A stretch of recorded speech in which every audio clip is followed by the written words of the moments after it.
So it's so good to see you guys. And really, again, I appreciate that you are responding in the chat. I really, really appreciate that. That's so, so helpful that we know that you can see me and you can hear us. So as we get started and people starting to log on, if you don't know who I am, my name is Anna Lutz Johnson. I am the education manager for the San Dieguito River Valley Conservancy.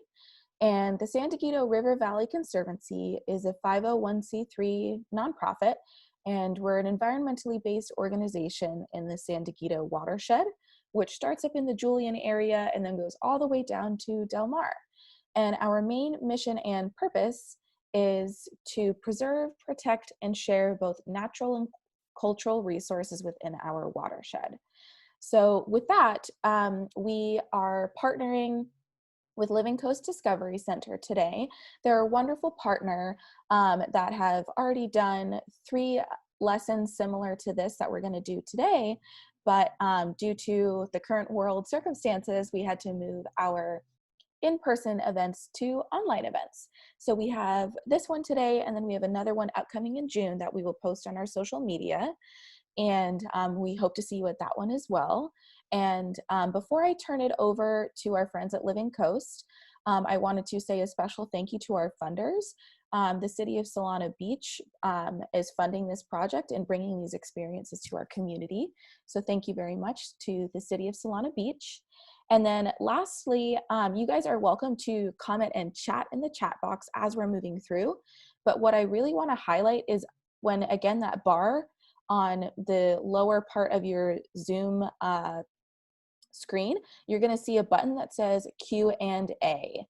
And you should be able to submit questions there. That's where it would be really helpful to submit questions, because if you submit questions in the chat box, we might not be able to see it. And just as Living Coast Discovery Center said in our chat, make sure to put those in the Q&A box, and then they will be going through those during the presentation. So I'm gonna, with that, go ahead, turn it over to Living Coast Discovery Center. And if you could let us know in the chat that Living Coast is who you see, that would be really helpful. So with that, Ashley, I'm gonna go ahead, turn it over to you, and thank you so much for being here. Awesome. Thank you. Hello, everyone. My name is Ashley. We're super excited to be partnering with you guys to be able to bring you our different interactive lessons through Zoom.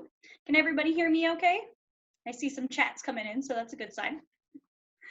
Now, I work for the Living Coast Discovery Center, which is also a nonprofit organization, but we are actually located down in Chula Vista.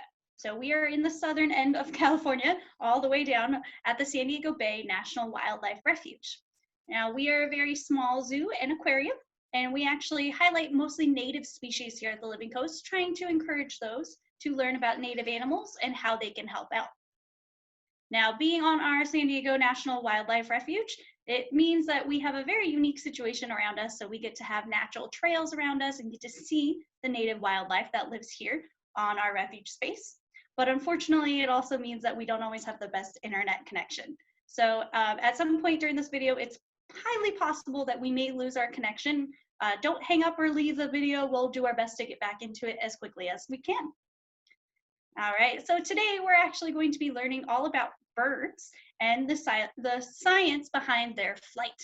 So I actually have some different biofacts that I'm going to be using to share with you guys to be able to learn about those birds and all about them. So one of my first things that I wanted to bring up to you guys is, do you have any idea how many bird species there are on planet Earth? Go ahead and comment that in the chat if you think you have a good guess of how many different species of birds there are. I'm gonna give you a hint. It's a really large number. All right, we got one guess in there, a couple, there we go. It's way higher than all those numbers. Okay, what is that one? 36 million, wow, that's a lot. All right, it's lower than that. It is actually about 10,000 species of birds. So all over the planet, there are about 10,000 different species of bird. And birds are very special because they can live in pretty much every habitat. They're on every continent, all over the world, but they all have different characteristics or adaptations that help them to survive.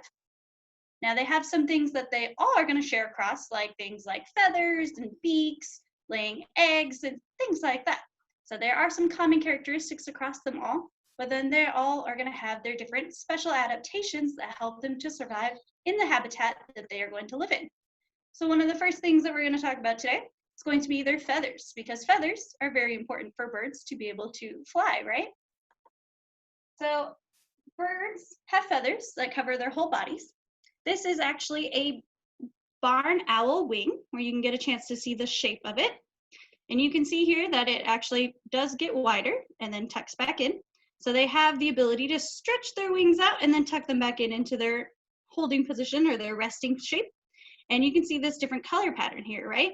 So feathers serve multiple functions, as they're going to help with their camouflage. So they're going to have different color patterns to be able to help them hide in plain sight to match their environment. But they're also going to help them with the ability to fly and also with thermal regulation. So their feathers are very useful. They have multiple functions to help them to be able to survive. Feathers are made out of keratin, which is what our hair and our nails are made out of. So we have that in our bodies as well.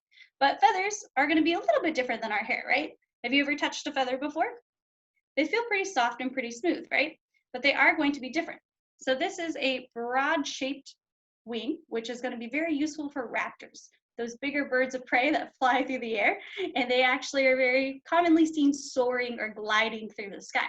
And these broader wings are what's going to help them to be able to do so.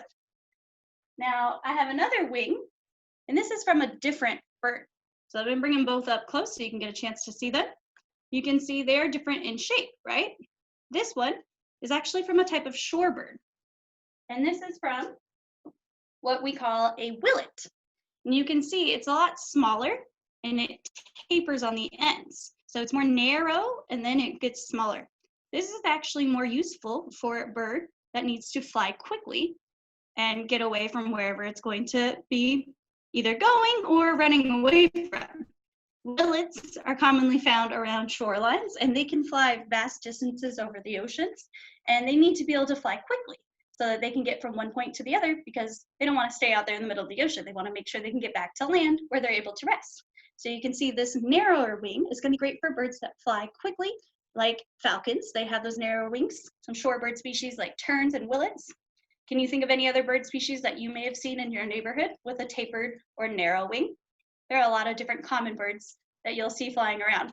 Even some of those smaller birds that you don't really realize what they are, those songbirds that you see in your neighborhood, they often have this wing shape as well.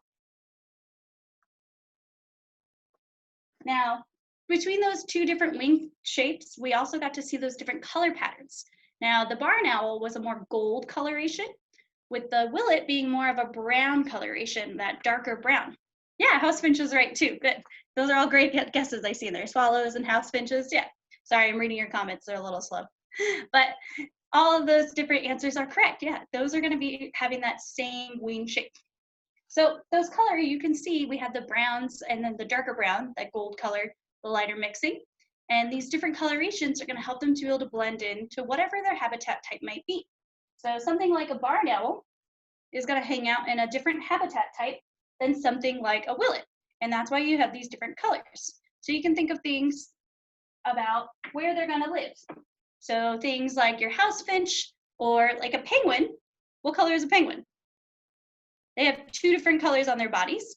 And even though we don't think of them as being able to fly, they are still going to be birds, so they still have that feather coating. And they have that black and white coloration. Good job.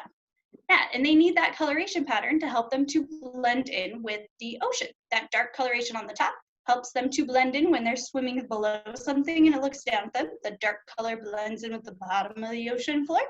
And that white color on the top, when they look up at it, it helps them blend in with that lighter coloration of the surface. So that's going to help them be able to hide or camouflage right in plain sight. So I see a question in there that says, what is the scientific word for blending in? And that's actually going to be camouflage. So when an animal has a different color pattern that helps them hide or blend in, it is called camouflage. Different types of camouflage have different terms. So like a penguin, that's considered counter shading. And barn owls are actually also considered counter shading, because on one side, they have this brown color and the gold flecks in it. But on the other side, it's actually that whiter color. I'll bring that a little closer so you can check it out.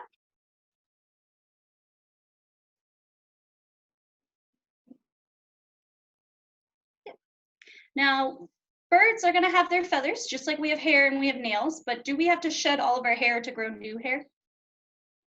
No, our hair just grows naturally, it just keeps growing and gets longer, and we cut it and it grows back.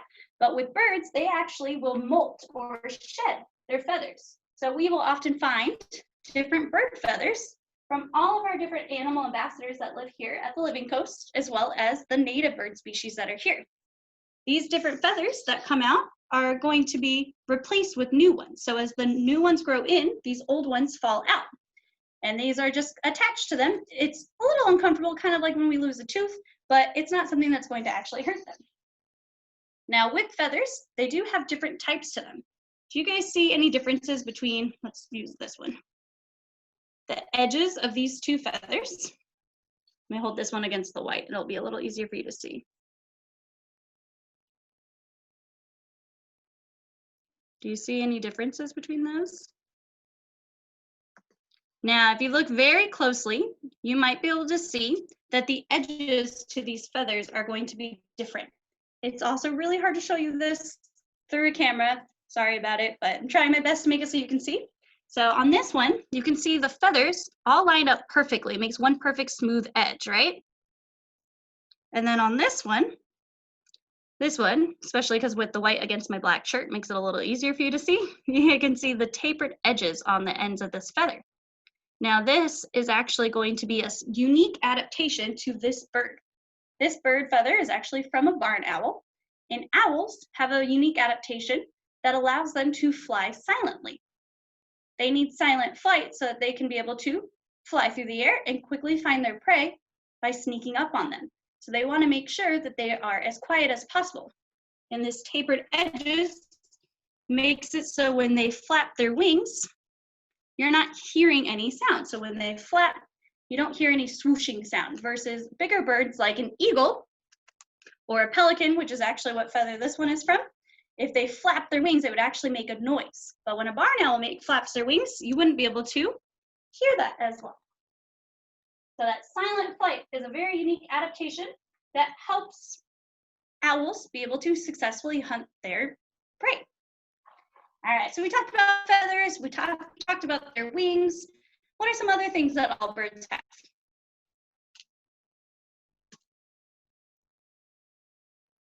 So another common thing that birds have is going to be their beaks. So I'm going to use this bone clone that we have here because it's a great way for you guys to be able to see up close one of our skulls to highlight what the skull of a bald eagle looks like. So you can see here, the skull itself is not very big. When you think of how big an eagle is, they can have a wingspan of all the way up to 6 feet across, sometimes larger. So you would think that this bird would have a much bigger skull, right? But this skull is only about the size of my fist, right? It's not super big. They're pretty close to in comparison size. But these smaller skulls and those smaller bones with the hollow honeycomb through them is what allows them to be able to successfully fly through the air quickly and be able to hunt. But the unique adaptation that these eagles have, and all raptors have, is actually this really sharp hook. So it seems to work best if I'm highlighting something against my shirt so you can see it as much as possible. So you can see how this comes to a nice downward sharp hook here. So it's downward curved and a nice sharp hook at the end. And this is what raptors have to be able to find their food sources so that they can grab onto it and use it like a fork and a knife. So raptors have these really sharp beaks because they're going to be eating what? Do you guys know what raptors eat? Well, those are all some great guesses for my earlier question in there.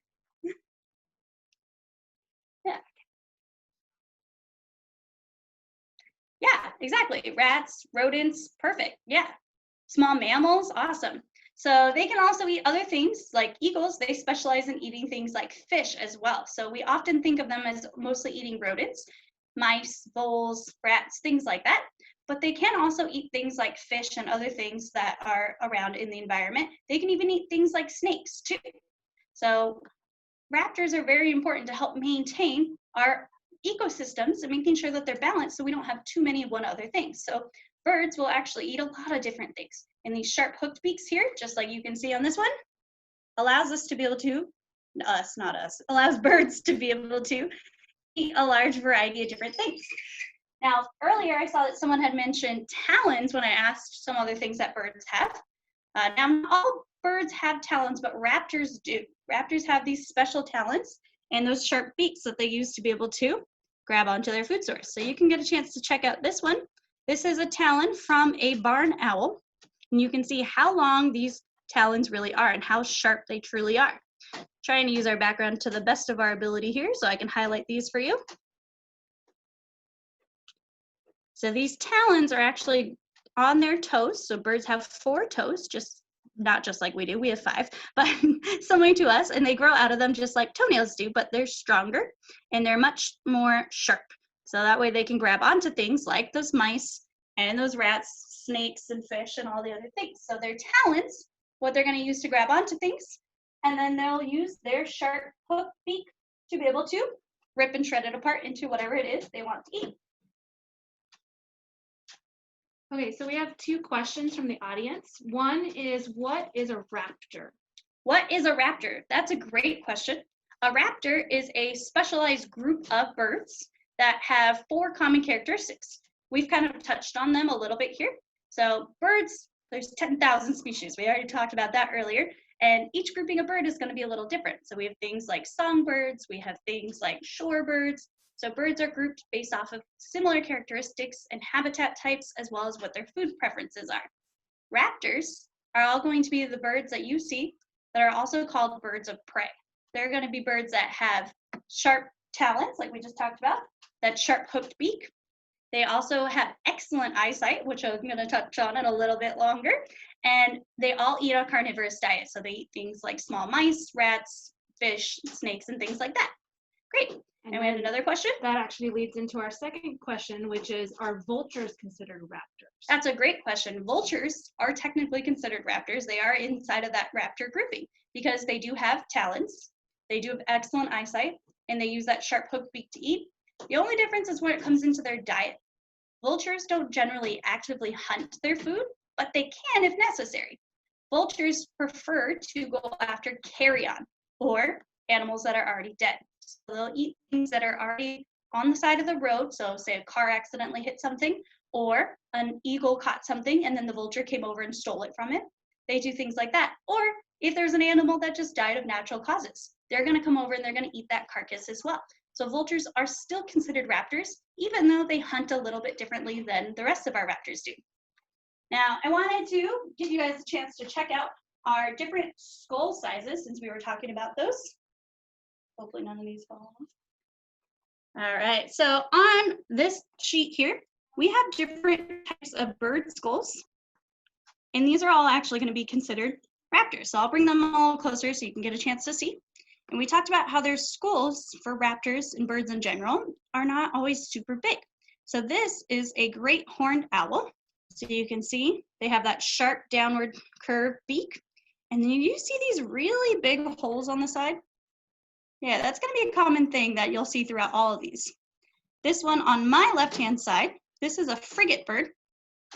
And they have that more elongated beak. But then they have that sharp hook on the very, very end right there. Then on the next row, we have an osprey on my right-hand side. I'm not sure if it's your right-hand side as well, but it's definitely my right-hand side. Let's see if I can fold this over so you can get a nice view.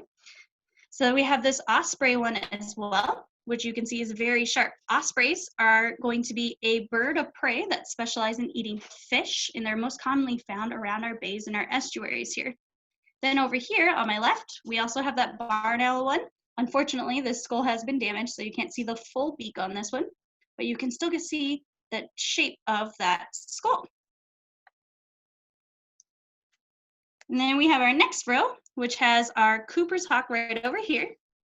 Cooper's hawks are a type of hawk that specializes in eating other birds. So they actually fly above birds and then swoop in and take them down. So they'll eat things like swallows and house finches. So they have a little smaller of a beak here, but it still has that downward curve to it. We also have our red-shouldered hawk here, right over here on my right-hand side. You can see those big holes again on the side and that nice big sharp beak. Now, have you guys caught on to this pattern that's happening here on all of these skulls? They all have these really big eye sockets, right? These big holes on the sides of their heads. there's not really anything there.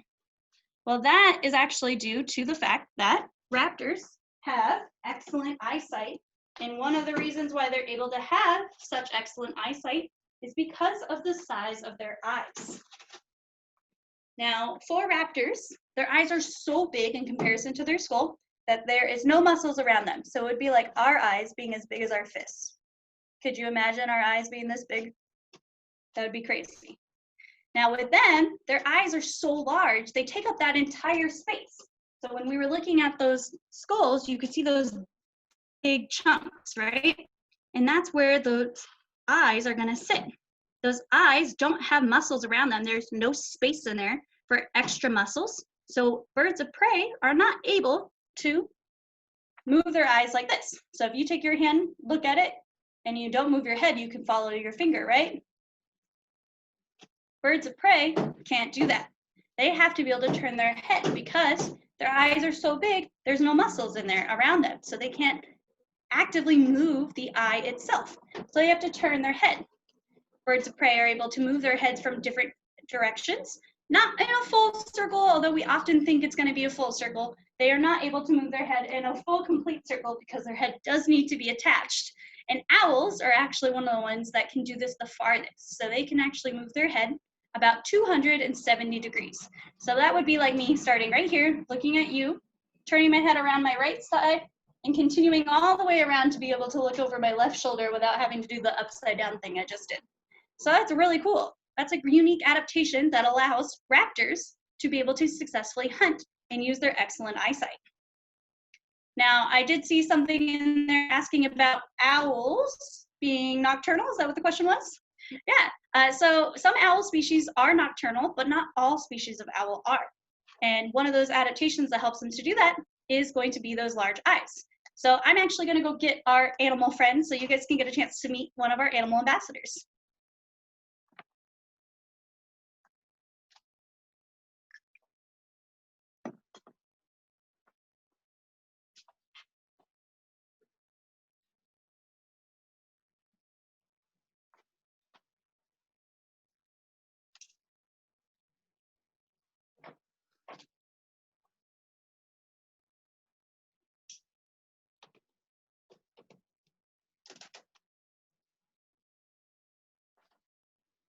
Step up.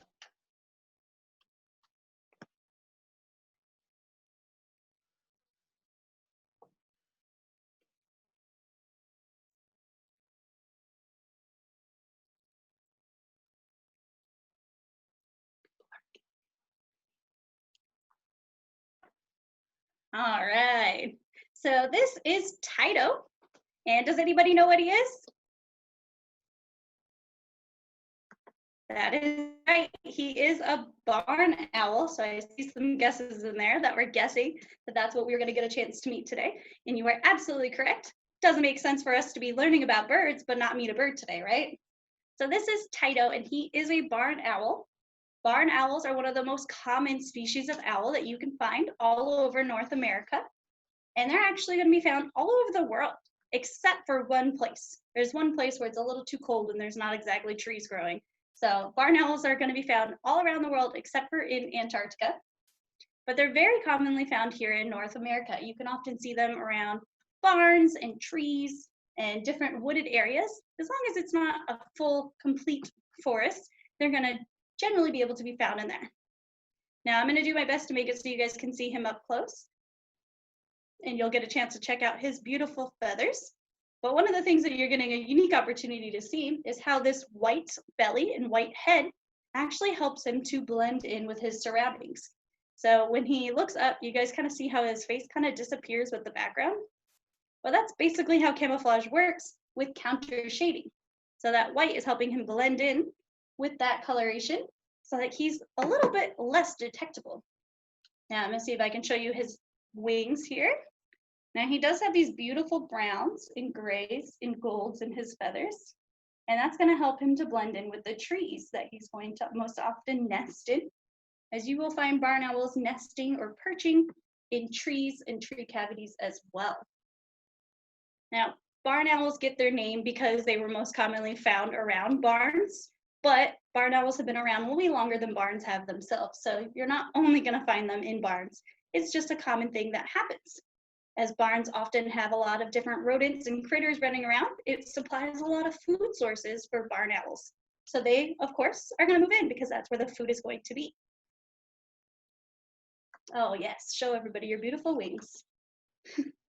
So you guys got a chance to see his wingspan there, and he can actually stretch his wings out very far. So his wingspan, it can be anywhere from about 12.5 inches to 15 inches. So that's a little over a foot. We have a question. Yeah. Can you make him fly? Can I make him fly? That's a great question. Well, Tyto here is a flighted bird, so he is able to fly.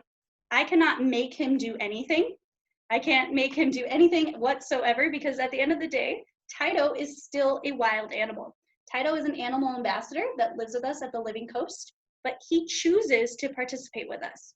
So when I went off screen, I went over to the box where he was waiting, which is our transport box, which is what we use to move our animals here. And I asked him to step up onto my glove. And if he would have refused, then I wouldn't have been able to bring him out. So when we work with our animals, we ask them to do things and we read their behaviors and determine whether or not they actually do want to participate with us or if they don't want to.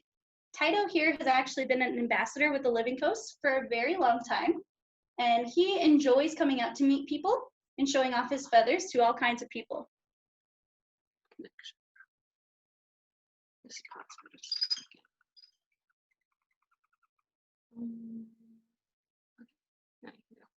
All right, so we did just pause because we were told we were frozen, so hopefully you can see and hear us again. And so we were saying how Tyto is able to fly. He has been an ambassador with us here at the Living Coast for about 10 years now. He's been here for quite some time, and he is able to fly.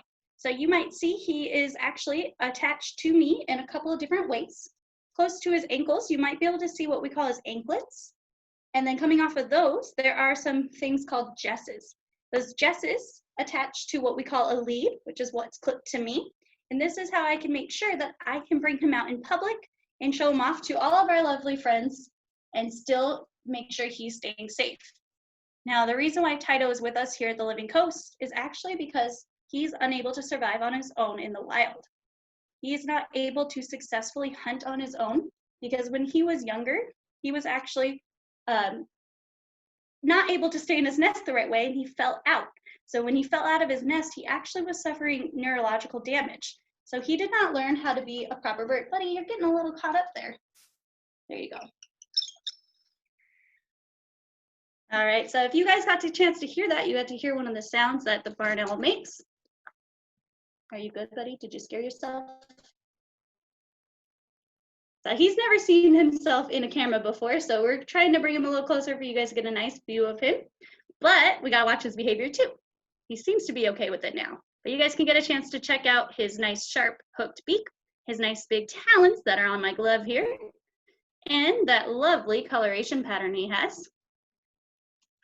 And you can see right in the center of his face where his eyes are. Do you guys see how big his eyes are in comparison to the rest of his face? So that just proves all those different things that we talked about with raptors and what makes them unique and how they're able to survive and hunt so successfully in so many different parts of the world. We had a question. All right, what question do we have? How long do owls live? That's a great question. And every owl species is going to vary. So some species of owl are actually very small. And so they don't live for quite as long. They'll live for about 10 years. But then other birds are much bigger and they can live longer. And they can live for anywhere from 10 to 15, sometimes longer. So with Tyto here, he's been with us for about 10 years and he's about 10 years old as well. But we estimate that because he lives with us in a zoological facility, he has veterinarian care, he has food coming to him without any bacteria or parasites, and he can get the best care for him as possible, that he could live a very long and happy life. So we're not sure how long for sure he would live in a zoological facility, but he can live to be at least 10 to 15 years. Great question. All right. So if you guys have any other questions, feel free to answer those. And we'll make sure to talk about those as best as possible. We had a question about his ears. So we had a question about his ears, and owls have very excellent hearing. I almost said eyesight, but that's not, we're talking about hearing now. Hearing is something that they rely on to be able to successfully find their food sources. And one of the things that you guys are getting a chance to see right now is Tyto is actually listening to all of the different sounds that are around us.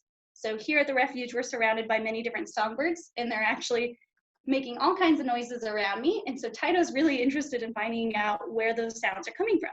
So with their ears, they actually have one ear up here and one ear down here. And this offset of those ears allows them to be able to pinpoint different directions of where that sound is coming from. So they can listen, turning their heads all the way around as far as they can to hear those different sounds and being able to pinpoint exactly where that sound is coming from. And did you guys get a chance to see his face when I brought him up closer? His face is kind of a flat disc shape, right? So it's very circular and round, but it's actually flat. So he has feathers going across it, but that flat shape actually helps to help move that sound and help him to be able to figure out exactly where that sound is coming from. That was a great question. All right, do we have any other questions? I'm gonna try to give you guys one last up close look, and then I'm gonna put Tyto back, but I'll definitely answer any questions as they come along. Working with live animals, we have to make sure we're paying attention to the animal behavior so we can make sure that they're having a good experience as well, because otherwise they're not gonna want to come back out. All right, so I'm gonna step off screen really quickly, but we will return talking.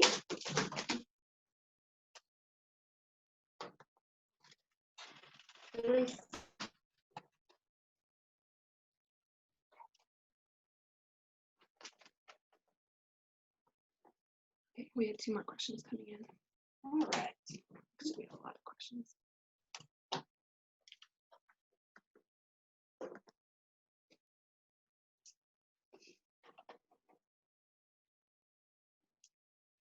All right, so I was told we have a couple more questions. So what are they? They're all jumping around.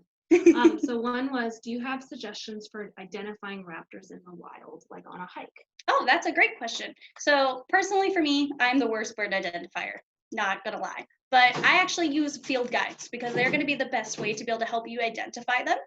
And I recommend focusing in on how to identify one bird at a time. So generally here in San Diego, the most common bird that you're gonna see flying around when it's a large bird, it's most likely going to be a red-tailed hawk or a red-shouldered hawk. So if you can learn to identify those 2 hawks first, then you can start to build off of that, and then you'll eventually be able to identify different types of birds. So the best way is to get a field guide and focus in on those tiny little details. A couple more questions. One was clarifying, is Tyto a boy or a girl? Tyto is a boy. Yes, so he is a male and he does live with us here. So he will not be breeding because we are not a breeding facility here at the Living Coast, because that's always the next follow-up question we get after we get asked whether or not he's a female or a male. And because we are here at the Living Coast, we are not a breeding organization for many different animals. And we do breed some animals depending on what it is to help those native populations out in the wild. Barn owls are not currently listed as endangered, so we don't need to actively help and reintroduce those. And because Tyto is our only barn owl here at the Living Coast, we wouldn't be able to do that anyway. What do you feed him? We feed him a nice mixture of different mice and rats, sometimes even other types of birds as well. So we vary his diet to match what he would out in the wild. Great questions. And why is he not asleep right now? Great question. So barn owls are typically nocturnal. They do generally rest during the day, and they're more active at night, but they can be very active in the morning, so at dawn and at dusk. And sometimes they can stay up until 11 or 12. So Tyto here, he generally is pretty active until about 11, 11:30, sometimes noon, and then he'll start resting, and then he'll be more active later on at night. So what we call him, he's a kind of a late night owl. So he doesn't usually stay up all night. He's usually pretty good to come out and meet people in the mornings. Do their jaws have any special features to allow them to swallow rats whole? Now, they do not have any special features that allow them to swallow anything whole like that. They do need to rip it and shred it apart using those talons that we talked about. So the talons will help them rip, and then that sharp hooked beak as well. So that's what they're going to use to rip and shred things apart, like a knife and a fork, so that they can easily swallow those chunks. Couple more and then we'll wrap it up. All right. Do you work with burrowing owls at all? Do we work with burrowing owls? Yes, we actually have quite a few burrowing owls that call the Living Coast home. And we do have quite a few different numbers of them. We have, I believe, 6 at the moment. I think we have 6 of them right here at the Living Coast right now. They want to know, are owls considered prey or predators or both? Well, technically both. So when they're adults, they're definitely just predators, mostly just going to be taking down other things, but they can be susceptible to anything, really, like bacteria, parasites, and they can also be eaten when they're young. When they're hatchlings, when they first hatch out of those eggs, they're not very big. They're not going to come out super big, fully grown, and that's when they're more susceptible to being eaten by things like snakes and other larger birds of prey. Okay, so we're going to wrap it up with 2 questions and then you can pass it on. All right, we're going to do 2 more questions really quickly. So people want to know what animals we have here at the Living Coast, and also to describe what educational workshops we provide. Awesome. So here at the Living Coast, we do have a wide variety of animals. So I'm not going to be able to list all of those animals to you because it would be a whole 45-minute segment all on its own. But we have different types of reptiles. We have different birds. We have what we call Reptar Row, which is an exhibit row of different birds of prey, highlighting many different species from eagles to great horned owls to even ospreys like we talked about. We also have native species of sharks and rays, and lots of different species of fish. So we have all kinds of things. So one of the biggest things that we love to highlight, you can see it in our logo, is actually our sea turtles. So we are home to 2 different species of sea turtles as well. So we have all kinds of different animals that call the Living Coast home. And for educational programming, we do all kinds of different educational programming here at the Living Coast. Right now, we are actually in transition to more virtual programming like this, doing our best to bring out virtual field trips, our Facebook programs where we are actually highlighting different animals, where we're posting videos, where you can get a chance to learn and meet about our animals, as well as our YouTube series where we post videos Monday to Friday at 11 a.m., which give you educational opportunities to learn about the animals, as well as crafts and conservation messaging so you can actually help out at home. All right, so we are so glad that we were able to participate today in this Zoom webinar with all of you. So thank you so much for allowing us to come on to your Zoom and take over and teach about the science of play. And Anna, I'll give it back to you. Thanks, guys. All righty. Thank you, Ashley. I'm going to go ahead and mute you. So friends in the chat, why don't we say a big, very thank you. I already see some of those chiming in. If you weren't here at the beginning when we were doing an intro, this is our first ever collaborative webinar. And we really appreciate all your feedback and all the hard work that Living Coast has done to make this possible today. So thank you to Ashley and then also Elizabeth, who's been behind the scenes and kind of coordinating those questions. So we hope you had a wonderful time this morning. I loved getting to chat with you guys in the chat box. Your questions were fantastic. And again, a special thank you to our funders at the City of Solana Beach. And we will be again downloading or having this video uploaded to YouTube and share with Living Coast and on the San Diego River Valley Conservancy's YouTube and social media platforms. So with that, if you have any other questions, you can contact me at Anna, ANA, at sdrvc.org. And then I encourage you guys to check out our website at sdrvc.org and also check out the Living Coast Discovery Center website, which is thelivingcoast.org. Like Ashley was mentioning, they have some really great programs as well to supplement while we are sheltering in place. So really appreciate you guys. Had such a fun time with you this morning. And we look forward to seeing you at the next one in a few weeks from now. Stay tuned for registration links and have a great rest of your weekend, everyone. Thanks so much.